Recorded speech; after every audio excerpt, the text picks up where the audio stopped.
e etiqueta. Então vamos lá. Bem, algumas pessoas, elas acham, né, a gente estava falando na aula passada sobre regras, e algumas pessoas acham que esse negócio de regra é algo ultrapassado.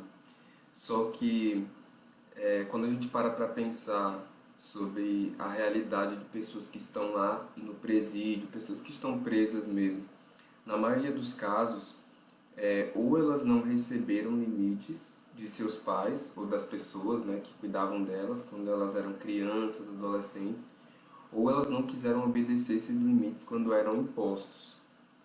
E assim, por não obedecerem, elas acabaram tendo que se submeter a esses limites da lei, né? Se submeter a, de fato, obedecer às autoridades civis e às regras que a sociedade como um todo estipulam. Então você vê como as regras elas têm a sua importância. As regras estabelecidas pela palavra de Deus, elas não são para beneficiar a Deus, mas para o nosso benefício. Então Deus não precisa ser abençoado, Ele já é. Então é a gente que realmente precisa seguir essas regras, é como de fato você acender a luz. Você vai estar sabendo onde é que as coisas estão, você não vai tropeçar, você não vai cair, não vai bater a cara. Então seguir a palavra, os princípios da palavra é de fato igual a palavra diz, é andar na luz.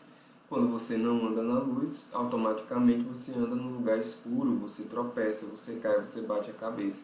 Entende? Então é uma coisa que não tem como conviver com a outra. Você entende o que eu quero dizer? Luz e trevas não tem como as duas existirem ao mesmo tempo. Uma é a ausência da outra, né? A gente já falou inclusive sobre a questão do frio, da ausência de calor. No Antigo Testamento, Deus estabeleceu regras, inclusive de higiene, sabe? Então, inclusive aonde fazer as necessidades fisiológicas, se você for ver lá, existe um conjunto de comportamentos, condutas sociais mesmo e até educativas, né, para aquele povo, daquele contexto daquela época. Inclusive, quando você estuda a parte de história, quem é estudante de história vê, né, a história do povo hebreu e tal, e vê lá a respeito desse código, os mandamentos, né, o que é estabelecido ali no Gênesis, no Pentateuco. Você vê muito falando no assunto de história. Tem um exemplo prático que eu gostaria de trazer aqui para você, falando a respeito do quão é importante a gente seguir a palavra, os princípios da palavra de Deus. Tinha um determinado apóstolo de uma denominação que ele chegou na África fazendo missão e um determinado casal quis aconselhamento com ele. E aí o que foi que aconteceu? Esse casal, né, o homem especificamente, ele quis desistir de casar com sua noiva, porque ficou sabendo que ela tinha HIV. E aí esse apóstolo chegou para conversar com ele porque o casamento já estava marcado. E aí esse apóstolo perguntou para ele: você chegou a ter relação sexual com ela? E aí o homem disse: olha, nós tivemos a oportunidade, mas por conta da palavra de Deus a gente não fez. Então veja só, né? A proteção que a obediência à palavra de Deus trouxe para a vida daquele homem. Então, talvez você conheça pessoas que digam: ah, mas ninguém me entende, e acabam saindo de um lugar para outro, de um determinado setor da igreja para outro, porque ninguém entende ela. Então, é interessante a gente se entender primeiro, né? Cumprir a palavra de Deus. Porque às vezes a gente quer colocar a culpa nas pessoas, nas circunstâncias, naquilo que está acontecendo, para um posicionamento que a gente mesmo precisa tomar, entendeu? Para que a mudança aconteça. Aí tem até uma pergunta aqui, né? Por que temos pessoas falando sobre alguns profissionais? Nossa, fulano é bom como médico, mas as enfermeiras dizem que no trabalho ali do dia a dia ele é bem grosso, bem rude, sabe? Então nosso trabalho como ministros é sobre lidar com pessoas. Então se você não gosta de lidar com pessoas, Então a melhor coisa é você não entrar no ministério, porque Deus ele chama a gente para resolver realmente conflitos, para lidar com o pepino mesmo, entende? Então, para começar, né? Se você é chamado para a obra de Deus, assim como Jesus, ele pede, né, para a gente ser imitador dele.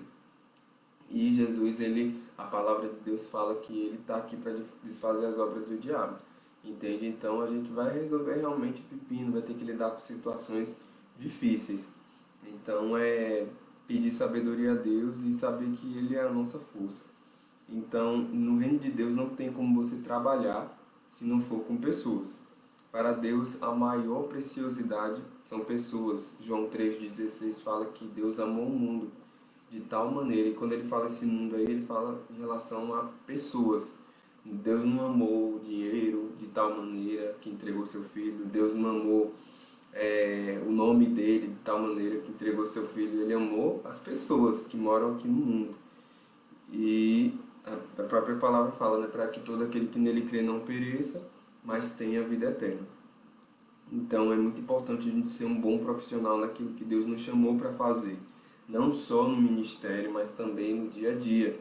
Porque uma coisa não exclui a outra. Você não vai conseguir fazer um bom ministério se você não faz uma boa vida. Lá fora, assim, que eu digo boa em que sentido, né? Você tem um bom comportamento, você tem uma boa conduta. Efésios 4, 11 e 12, lá fala sobre andar de uma forma digna. E o que é você andar de uma forma digna? De uma forma que é adequada, sabe? Que está em conformidade.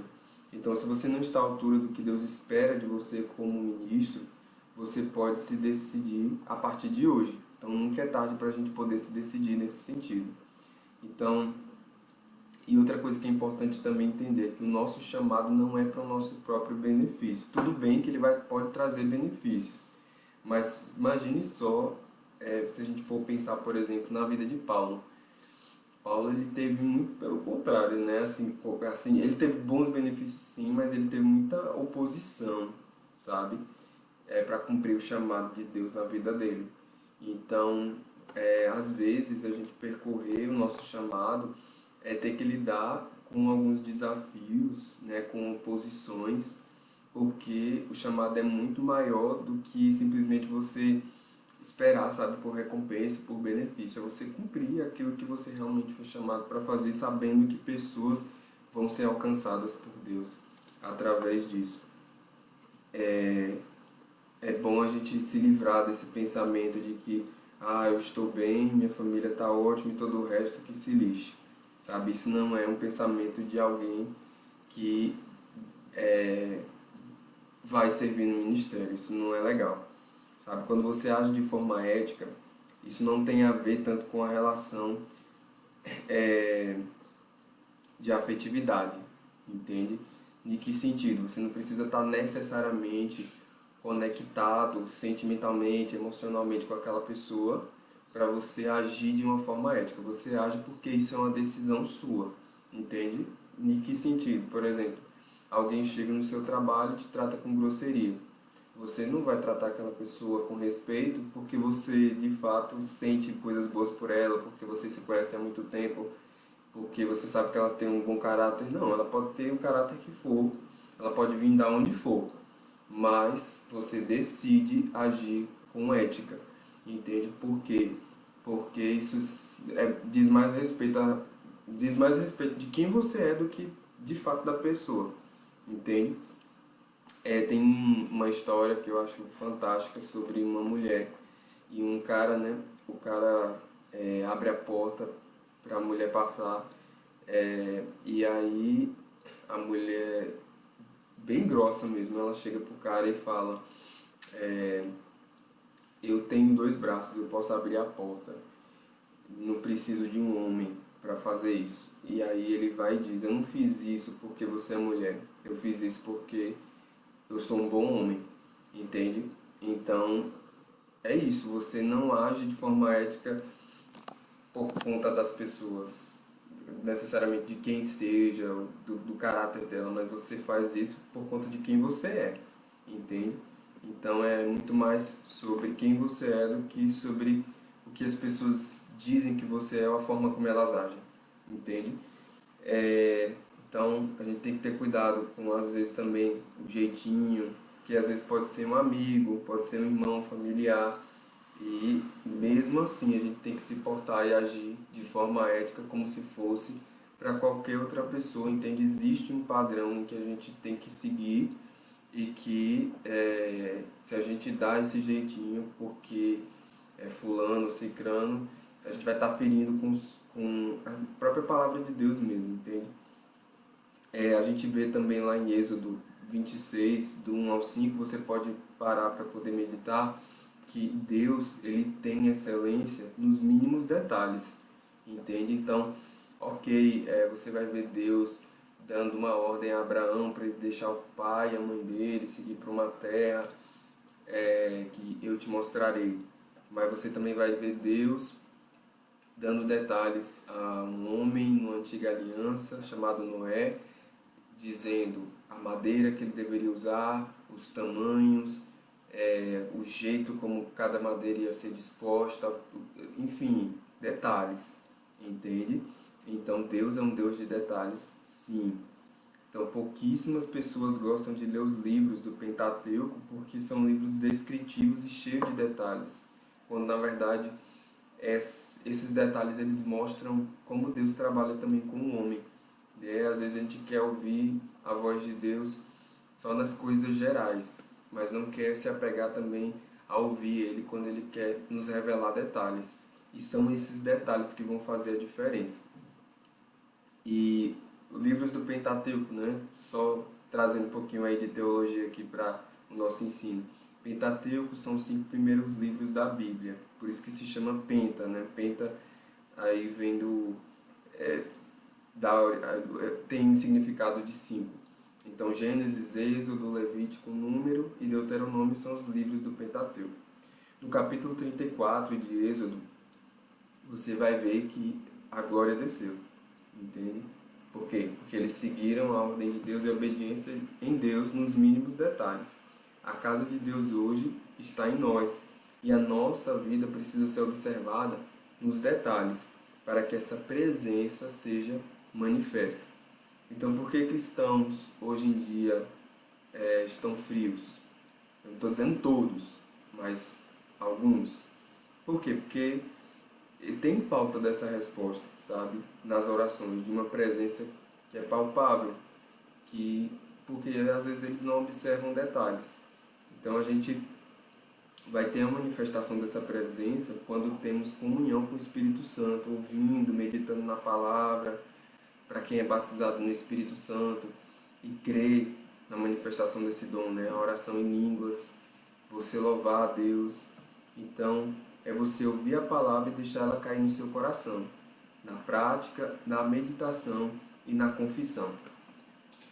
Falando sobre essa questão de prática, tem aqui uma história de uma mulher, está no livro Administrando Suas Emoções, de Joyce Meyer. Eu recomendo você ler esse livro, é fantástico, isso vai te preparar bastante para o ministério, para o chamado de Deus, para o chamado que Deus tem na sua vida. E a história é a seguinte, eu vou ler aqui para você. Aqui é a Joyce falando a respeito dessa mulher, um testemunho de vida real. Lembro-me de uma mulher que participou de um dos meus seminários. Ela tinha muitas feridas emocionais que a haviam deixado insegura e medrosa. Ela queria desesperadamente ser livre, mas parecia que nada funcionava para ela. No seminário, ela me disse que agora entendia porque nunca havia feito qualquer progresso. Ela disse: Joyce, sentei-me com um grupo de mulheres que no passado tiveram muitos dos problemas que eu. Elas também tinham problemas emocionais, mas passo a passo Deus as libertou. À medida que as ouvia, eu notei que diziam: Deus me dirigiu a fazer isso e eu fiz. Então ele me dirigiu a fazer outra coisa e eu fiz. Enquanto estava sentada ali, percebi que Deus também me havia dito para fazer as mesmas coisas que dissera aquelas mulheres.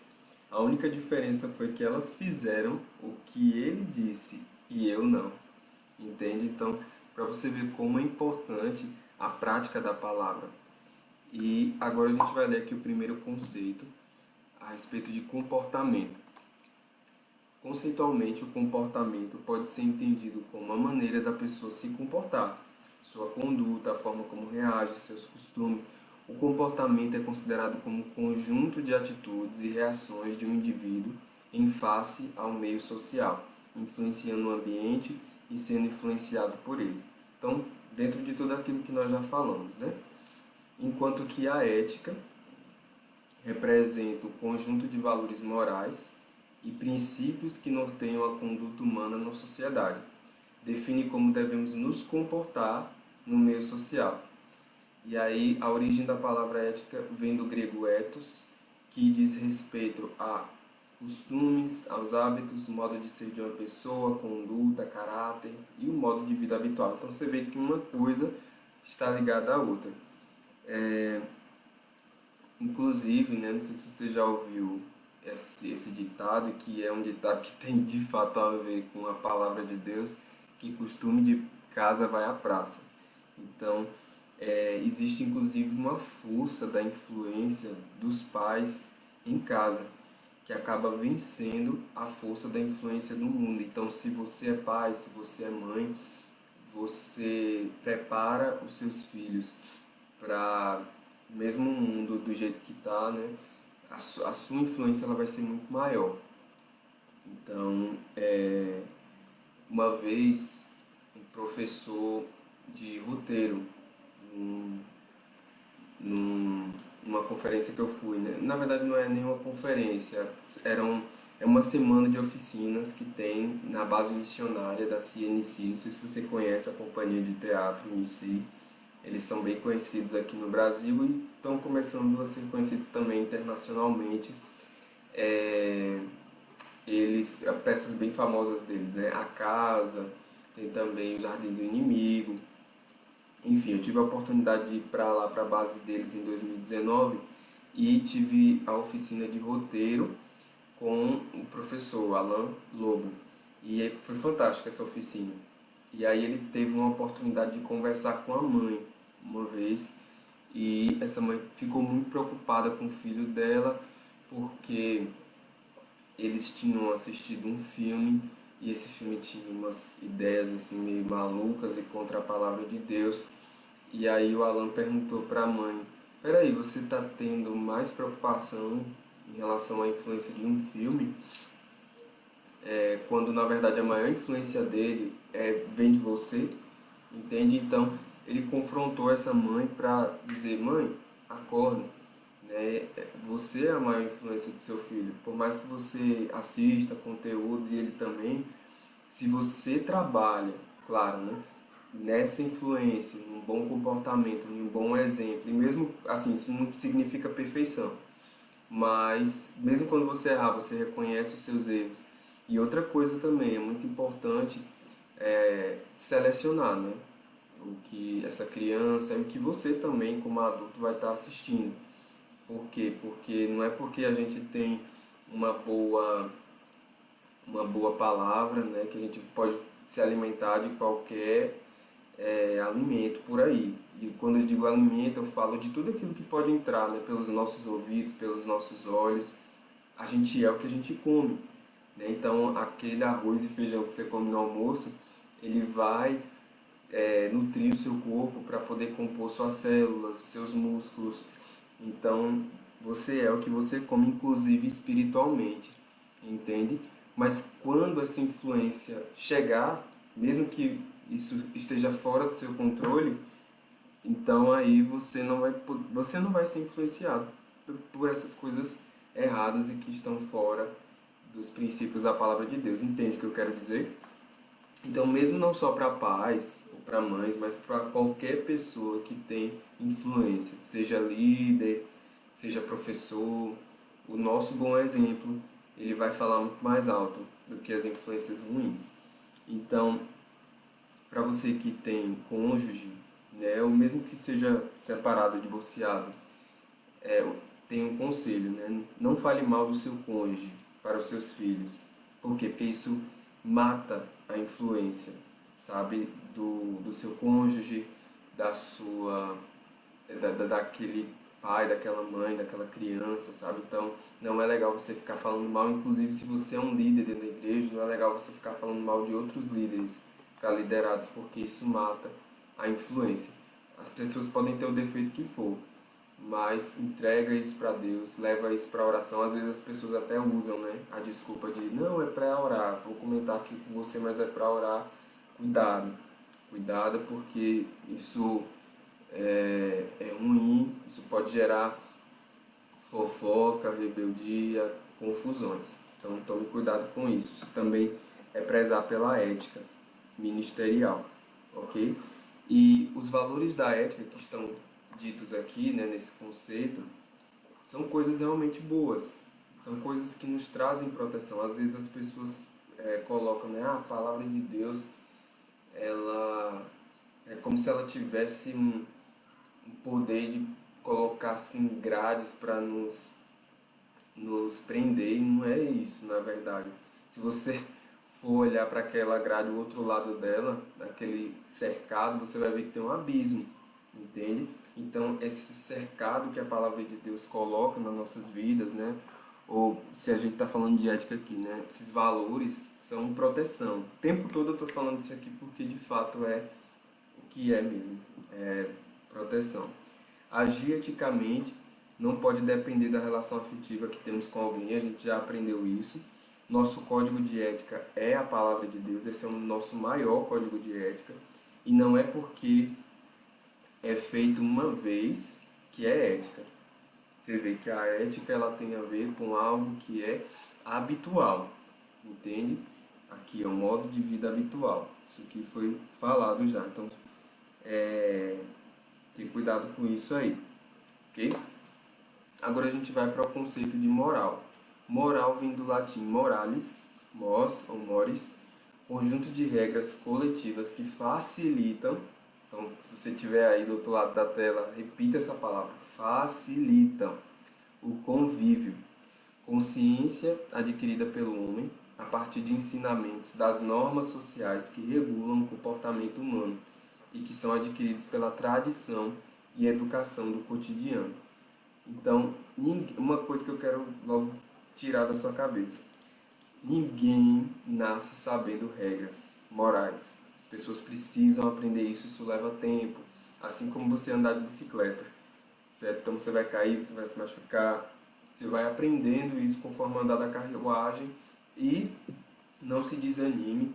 Pense o seguinte: se o desânimo chegar, poxa, eu estou melhor do que eu estive ontem. Então eu estou avançando. É muito importante a gente ter esse cuidado e é interessante porque a gente vai adquirindo isso conforme o tempo, né? Quando eu era pequeno, eu lembro que eu tinha uma dificuldade muito grande para poder escovar os dentes porque a pasta ardia muito no meu dente. E aí, meus pais, graças a Deus, com muita sabedoria, a gente vai falar um pouquinho sobre a higiene aqui mais pra frente, né? Mas meus pais, com muita sabedoria, eles compraram umas pastas assim, mas apetitosas pro paladar, sabe? Eram tão boas que eu às vezes comia delas mesmo. Eu engolia, porque era muito assim, pro olho, assim, era muito gostosa. Não sei se você conhece, né, aquela marca Tandy, acho que era Tandy o nome dessa pasta de dente. E aí eu fui criando esse hábito de escovar os dentes sempre que me alimentava e comecei a encontrar um prazer nisso e hoje eu conservo isso também. Então é muito bom a gente ter esse hábito. A gente vai falar mais pra frente sobre higiene bucal, mas eu só estou te dando um exemplo aqui de uma facilitação nesse processo de assimilar uma prática de higiene que os meus pais tiveram por conta da sabedoria. Então a sabedoria ela vai fazer com que o processo de assimilação desse conhecimento, de um novo comportamento ou de uma prática moral que às vezes causa um pouco de desconforto para a gente, né, no começo. Então a sabedoria ela vai facilitar esse processo também. E quando você aprender a praticar isso de forma habitual, você vai ver que isso também vai facilitar o seu convívio com outras pessoas, ok? Aqui a gente continua dizendo que ética é construída por uma sociedade com base nos valores históricos e culturais. Então, a cultura e a história daquele povo vai influenciar para a ética também.